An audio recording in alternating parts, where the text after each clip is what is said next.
नमस्कार, मैं हूं संतोष। सिटी न्यूज वैन रीवा की सांध्यकालीन समाचार सेवा में आपका स्वागत है। प्रस्तुत हैं आज की मुख्य खबरें। 4 मार्च को सीएम शिवराज सिंह मऊगंज को जिला बनाने की कर सकते हैं घोषणा। दिल्ली के डिप्टी सीएम की गिरफ्तारी के बाद देश प्रदेश सहित आप कार्यकर्ताओं ने किया प्रदर्शन। पुलिसकर्मी का पुत्र ही निकला वाहन चोर गिरोह का सरगना। 3 आरोपी गिरफ्तार, 7 वाहन हुए बरामद। खबरें अब विस्तार से। पिछले 18 दिनों से हड़ताल पर बैठे वेटनरी कॉलेज के छात्रों ने रैली निकालकर कलेक्ट्रेट का किया घेराव। 3 सूत्री मांगों को लेकर मुख्यमंत्री के नाम कलेक्टर को सौंपा ज्ञापन। पूरे प्रदेश में धरना आंदोलन प्रदर्शन जारी। आपको बता दें कि इस समय पूरे प्रदेश में धरना आंदोलन प्रदर्शन का दौर जारी है। बीते 18 दिनों से हड़ताल पर बैठे वेटनरी छात्रों ने भी आज कलेक्ट्रेट का घेराव करते हुए अपनी 3 सूत्री मांगों को लेकर मुख्यमंत्री के नाम कलेक्टर को ज्ञापन सौंपा है। वेटनरी कॉलेज के छात्र छात्राओं की मांग है कि इंटर्नशिप कर रहे छात्रों का मानदेय 4,600 रुपये से बढ़ाकर 25,000 रुपये किया जाए, नए सरकारी पदों का सृजन किया जाए और पीजी छात्रों को मानदेय मेडिकल छात्रों के समान दिया जाए। आपको बता दें कि इन्हीं मांगों को लेकर बीते 18 दिनों से वेटनरी कॉलेज के छात्र छात्राएं हड़ताल पर हैं। बीते 4 दिन से भूख हड़ताल पर बैठे छात्र आज कलेक्ट्रेट का घेराव करने के बाद धरना स्थल पर बैठ गए। धरना पर बैठे छात्र छात्राओं का कहना है कि सत्ताधारी दल के नेता एवं पदाधिकारी, यहां तक कि मुख्यमंत्री एवं प्रधानमंत्री अपने आप को गौ सेवक बताते हैं, जबकि गायों की सेवा करने वालों को न्यूनतम मजदूरी पर जीने को मजबूर कर रहे हैं।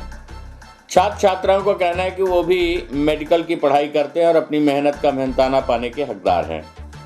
आज पूरे प्रदेश में वेटनरी कॉलेज के छात्र छात्राओं का प्रदर्शन बीते 18 दिनों से चल रहा है। इसी क्रम में रीवा वेटनरी कॉलेज के छात्र छात्राओं ने कलेक्ट्रेट का घेराव कर मुख्यमंत्री के नाम कलेक्टर को ज्ञापन सौंपा। प्रस्तुत है वेटनरी छात्र सहित नायब तहसीलदार यतीश शुक्ला से प्राप्त जानकारी के अंश। सर, हम पिछले 18 दिनों से भूख हड़ताल हड़ताल पे थे और पिछले 4 दिनों से भूख हड़ताल चालू कर दी थी, पर शासन का ना प्रशासन का कोई भी आदमी हमसे ना पूछने आया ना देखने आया। कहने के लिए जो शासन है पूरे भारत में कहते फिरते हैं कि हम गौ सेवक हैं। पूरी सरकार का एक एक नेता, चाहे वो शिवराज जी हो, चाहे अपने मुख्यमंत्री जी, चाहे प्रधानमंत्री जी, सबको कहना है कि वो गौ हितैषी है, उनको गौ से प्रेम है। पर आप देख सकते हैं ये गौ सेवक, गौ डॉक्टर बैठे हैं, ये गौ का इलाज करते हैं। और जब गाय करने वाले पूरे नेता गौ डॉक्टरों का ध्यान नहीं रख पा रहे तो ये किसका ध्यान रखेंगे। हमारी मांग ये है कि जैसे कि राजस्थान हो गया, बिहार हो गया, यहाँ पे 22,000 से 23,000 रुपये मानदेय दिया जाता है इंटर्नशिप में, और हमारे यहाँ सिर्फ और सिर्फ 4,600 रुपये दिया जाता है। हमारी दूसरी मांग ये है कि हमारी जो 1671 सीट हैं उनको बढ़ाकर 3400 किया जाए। हमारी तीसरी मांग ये है कि पीजी में हम सभी को स्टाइपेंड दिया जाए, मानदेय दिया जाए। इसके लिए हमने सारे मंत्रियों से मिला, जाके हमने मिला, वो नहीं आए हमारे पास। हम जाके मंत्रियों से, चाहे वो हमारे पशुपालन मंत्री हो, चाहे वित्त मंत्री हो, चाहे शिवराज जी हो, मुख्यमंत्री जी, हम सबसे जाके मिले, पर किसी ने भी सिर्फ मौके का आश्वासन दिया। सभी ने कोई भी लिखित में देने को तैयार नहीं है। और हम जब तक, आज से हम सारे यहीं पे भूख हड़ताल पर बैठेंगे और जब तक यदि इसमें से किसी को कुछ भी होता है तो इसकी पूरी तरीके से जवाबदेह मध्य प्रदेश शासन होगा, शिवराज जी होंगे। और यहीं पे हम भूख हड़ताल पे 200 के 260 यहीं बैठेंगे। क्या नाम है आपका? मेरा नाम रंजीत पटेल है। बैठ गए, क्या मांगे? ये आज रीवा पशु चिकित्सालय महाविद्यालय के छात्र यहाँ पर आए हुए हैं। वो उनका मुख्यतः 3 मांगों को लेकर के ज्ञापन प्रस्तुत किया गया है मुख्यमंत्री महोदय के नाम पर। पहली जो उनकी मांग है कि उनका मानदेय जो महीने 4,600 रुपये है उसको बढ़ा करके 25,000 रुपये मासिक कर दिया जाए। और दूसरी मांग उनकी ये है कि उनके सरकारी जो शासकीय पद हैं वो सृजित किए जाए नए, और जो पीजी छात्रों को मानदेय है वो मेडिकल कॉलेज के जो छात्र होते हैं उनके बराबर से दिया जाए। इन्हें मुख्यतः 3 मांगों पर ज्ञापन यहाँ पर प्रस्तुत किया गया है। ज्ञापन भूख हड़ताल पे नहीं, कलेक्ट्रेट गेट पर बैठे हुए हैं, परंतु उनको बता दिया गया है कि यहाँ पर कोई भी किसी प्रकार का धरना स्थल नहीं है। ये धरना स्थल उनको बता दिया है कि रोड के उस पार चिन्हित है, वहाँ जाकर के वो धरना अपना बैठ सकते हैं। सिसोदिया की गिरफ्तारी पर मचा घमासान। रीवा में भी सड़क पर उतरी आप। बीजेपी दफ्तर के सामने आप कार्यकर्ताओं ने किया प्रदर्शन। दिल्ली के उप मुख्यमंत्री मनीष सिसोदिया की गिरफ्तारी को लेकर देश और प्रदेश सहित रीवा में प्रदर्शन। आपको बता दें कि दिल्ली के उप मुख्यमंत्री मनीष सिसोदिया की गिरफ्तारी के विरोध में आज देश और प्रदेश सहित रीवा में आम आदमी पार्टी के कार्यकर्ताओं ने जमकर विरोध किया। राजधानी भोपाल में हुए प्रदर्शन के दौरान आप नेताओं की जहां गिरफ्तारी की गई, तो वहीं रीवा में भी पार्टी के कार्यकर्ताओं ने बीजेपी दफ्तर का घेराव कर विरोध प्रदर्शन किया। आप नेताओं ने देश की जांच एजेंसियों पर सरकार के इशारे पर काम करने का आरोप लगाया है। आप नेताओं ने सरकार के इशारे में सीबीआई द्वारा की गई दिल्ली के उप मुख्यमंत्री मनीष सिसोदिया की गिरफ्तारी को सरासर गलत ठहराया।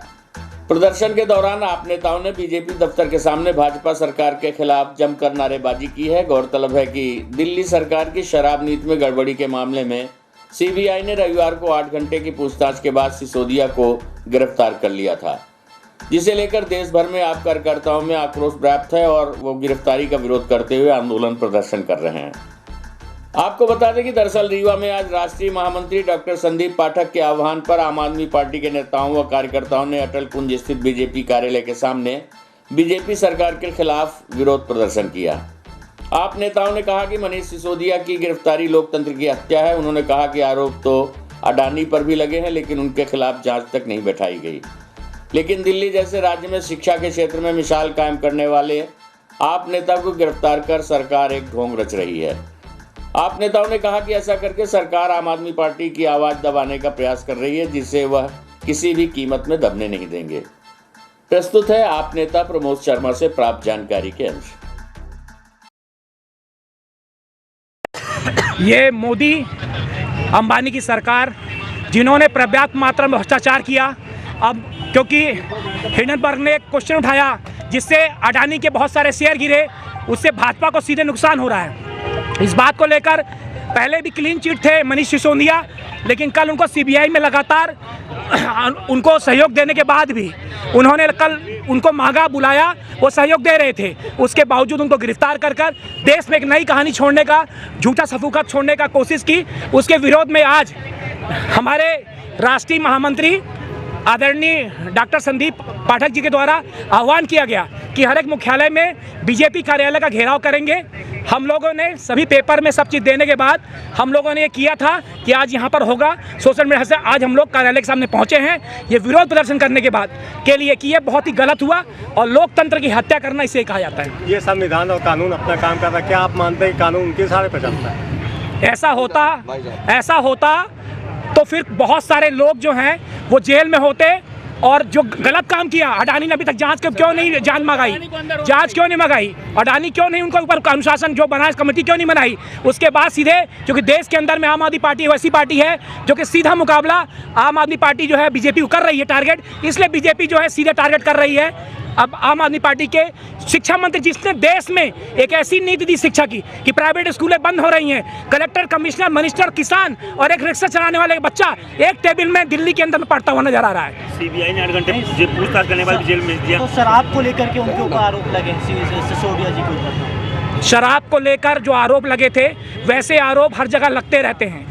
उसके बाद भी आरोप तो अडानी के ऊपर भी लगे हैं, लेकिन अभी तक कोई जांच नहीं हुई। सीबीआई जांच का जब सहयोग बुलाई तब तक वो पहुंचे हैं, 8 घंटा बैठे थे, वापस फिर से आ जाते। गिरफ्तार करने का कोई भी कारण अभी तक सीबीआई ने प्रेस नोट जारी करके नहीं किया है कि किस कारण से क्या कुछ खास मिल गया। क्या आप लोग के पास कोई जवाब है इसका कि पत्रकार बंधु बता पाए कि कौन सी खास बात मिल गई उस आवाम में जिस कारण वो गिरफ्तार किया? मानना है कि सीबीआई उनके इशारे पर चल रही है। सीबीआई, ईडी, देश का सारा तंत्र उनके इशारे पे चलता है और चल रहा है, इसी कारण से हो रहा है। वरना बताना चाहिए, पहले प्रेस कॉन्फ्रेंस करनी चाहिए किस कारण से हमको जांच में ये मिला, इस कारण हम गिरफ्तार कर रहे हैं। ऐसा कुछ हो तो आप बताएं पत्रकार बंधु। क्या किसी जांच अभी जारी है? जांच जारी थी, पिछले 6 महीने जारी है। उनको कई बार, हर बार गए हैं, अभी फिर बोले थे, फिर गए, 8 घंटा बैठे, आराम से उनको चाहते हैं। अगर इनका हिंडनबर्ग का, अडानी का मामला नहीं होता, देश में एक नई चर्चा हो जाए, इस कारण से मात्र अडानी को गिरफ्तार के कहने पे मोदी जी ने गिरफ्तार करवाया सीबीआई के माध्यम से। और विरोध प्रदर्शन इसीलिए क्योंकि जब जब मोदी डरते हैं, सीबीआई, ईडी और पुलिस को आगे करते हैं, इस बात पर गुहार मारते पूरा देश आज जो सड़क पे आम आदमी पार्टी की हर इकाई जिले जिले पे अपनी बात कह रही है। पुलिसकर्मी का पुत्र ही निकला वाहन चोर गिरोह का सरगना, 3 आरोपी गिरफ्तार, 7 वाहन जब्त। डीआईजी नवनीत भसीन के निर्देश पर सीएसपी और अमैया पुलिस की कार्यवाही, 4 थानों में चोरी की वारदातें कबूली। आपको बता दें कि शहर में लगातार हो रही वाहन चोरी की घटनाओं के बीच अमैया पुलिस ने बड़ी सफलता हासिल की है। 3 वाहन चोरों को गिरफ्तार किया गया है, जिनके कब्जे से एक चोरी की कार से 5 बाइक और एक स्कूटी जब्त की गई है। पकड़े गए गिरोह का सरगना पुलिसकर्मी का पुत्र बताया जा रहा है। पूर्व में भी वो गिरफ्तार हो चुका है।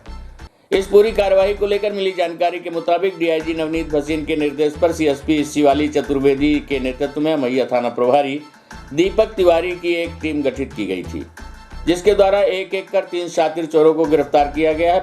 पूछताछ के दौरान पकड़े गए वाहन चोर गिरोह के सदस्यों ने चोरी की एक कार सहित 5 बाइक और एक स्कूटी को बरामद करवाया है। बताया गया कि आरोपियों ने चोरी की वारदात विश्वविद्यालय थाना, चोरहटा, समान और अमैया थाना क्षेत्र में की थी। पकड़े गए शातिर चोरों में रोहित पटेल, संकल्प द्विवेदी और अतुल सोनी शामिल हैं। बताया जा रहा है कि संकल्प द्विवेदी पुलिसकर्मी का ही पुत्र है, जो पूर्व में भी वाहन चोरी की वारदातों में पकड़ा जा चुका है। पुलिस पकड़े गए चोरों से फिलहाल पूछताछ कर रही है। प्रस्तुत है थाना प्रभारी अमैया दीपक तिवारी से प्राप्त जानकारी के अंश। ये दिनांक 27/2/2023 के दरमियानी रात को पीके स्कूल के पीछे से एक 4 व्हीलर 800 चोरी हुई थी। उसकी पता तलाश के दौरान 3 संदेही मिले। इन तीनों संदेहियों से कार बरामद की गई और इनसे आगे पूछताछ की गई तो शहर के विभिन्न थानों से चोरी गई गाड़ियां प्राप्त हुई हैं, जिसमें एक विश्वविद्यालय, एक चोरहटा और एक समान थाने की गाड़ी है। तो तीन मोटरसाइकिल अपने अमैया थाने की बरामद हुई है।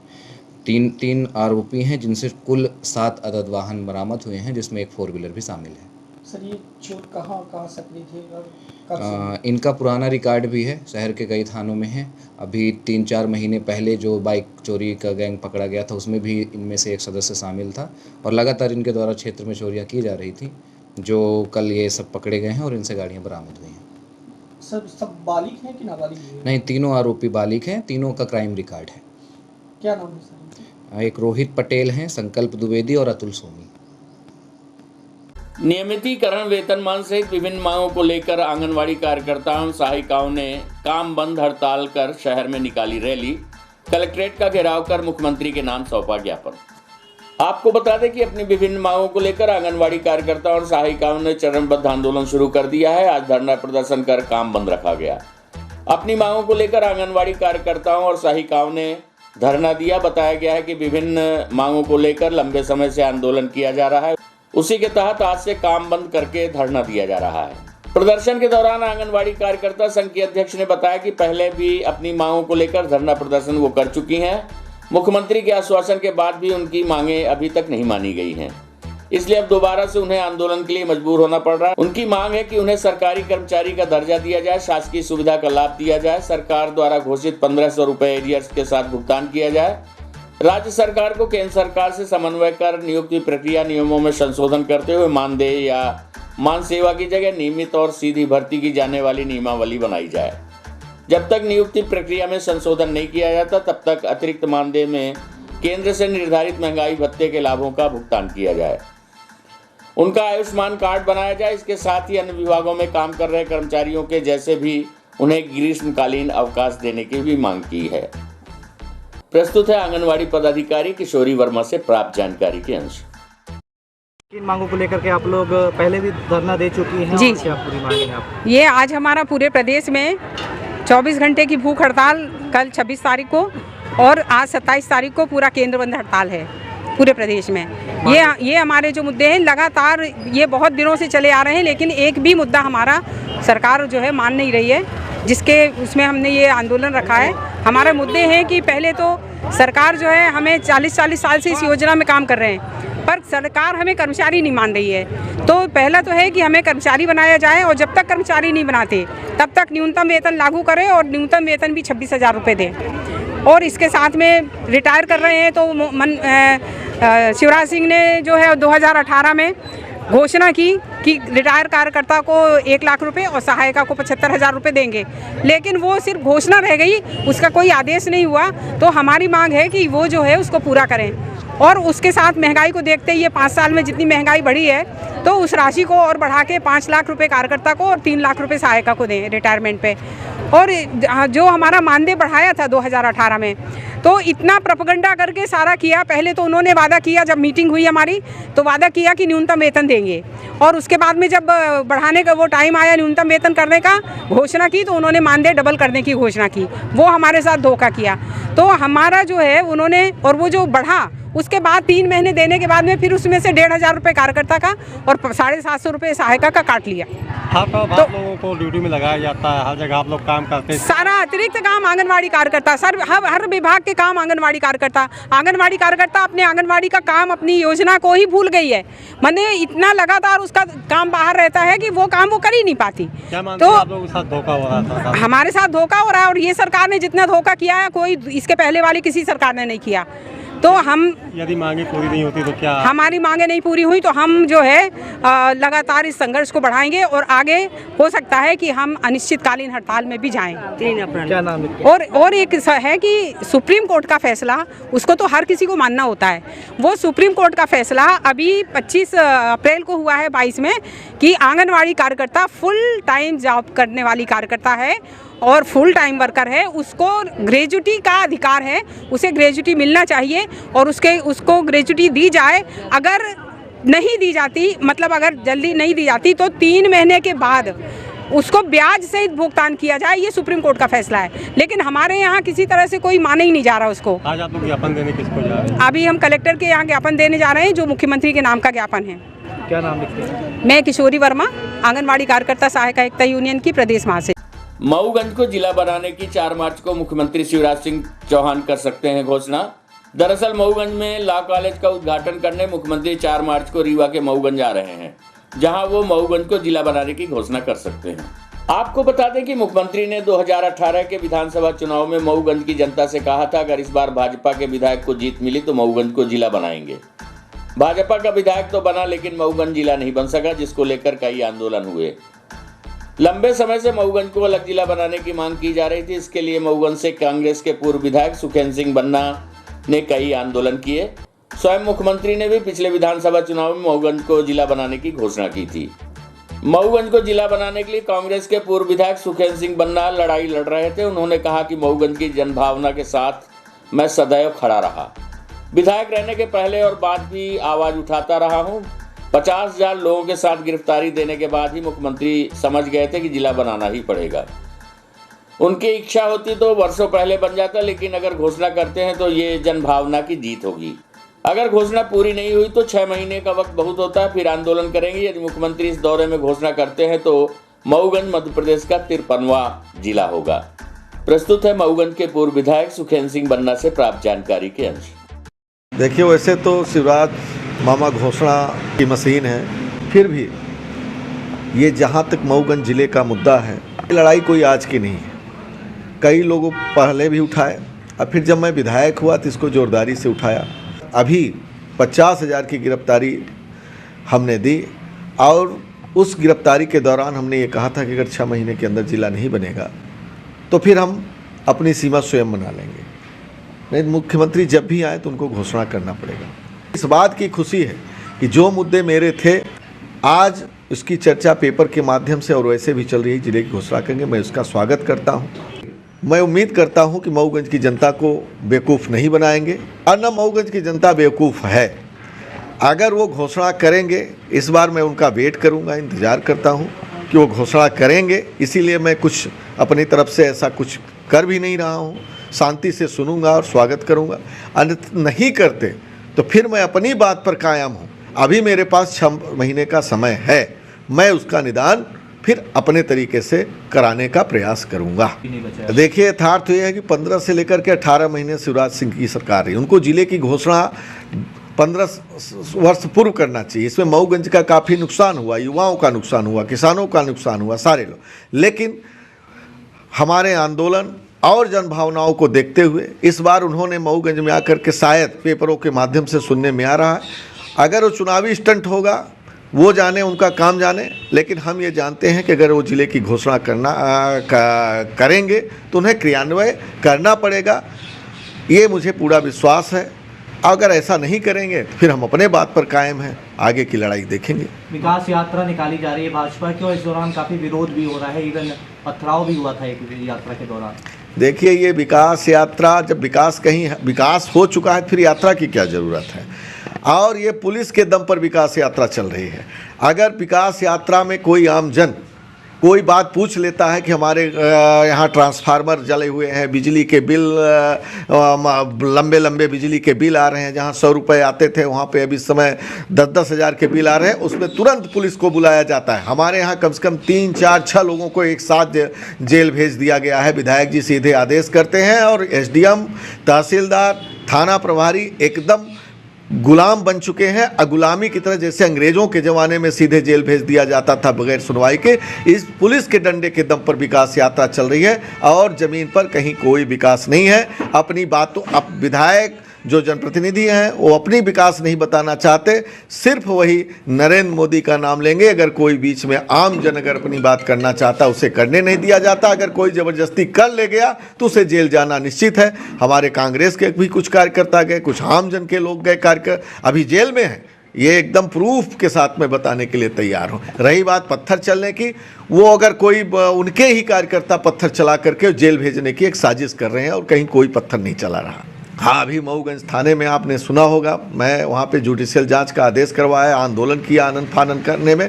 और मऊगंज की नहीं, पूरे ज़िले में सिर्फ पुलिस इस समय विकास यात्रा के नाम पर गुलाम हो चुकी है, लोगों को जेल भेज रही है और लगातार मर्डर हो रहे हैं, लगातार अपराध हो रहे हैं, बलात्कार हो रहे हैं। अब पुलिस इसमें कहीं भी गंभीर नहीं है। हमारे मऊगंज में कई इस तरीके के मर्डर हुए, घटनाएं घटी। गुप्ता समाज का गुप्ता महिला की हत्या हुई, उसमें कई मुलजिम थे लेकिन उनको छोड़ दिया गया पुलिस के दबाव में, एसपी के दबाव में, और आज तक उसमें कोई कार्रवाई नहीं। लगातार मर्डर हो रहे हैं। आज की खबरों में बस इतना ही। कल हम फिर हाजिर होंगे कुछ नई खबरों के साथ। तब तक के लिए हमें इजाज़त दीजिए। नमस्कार।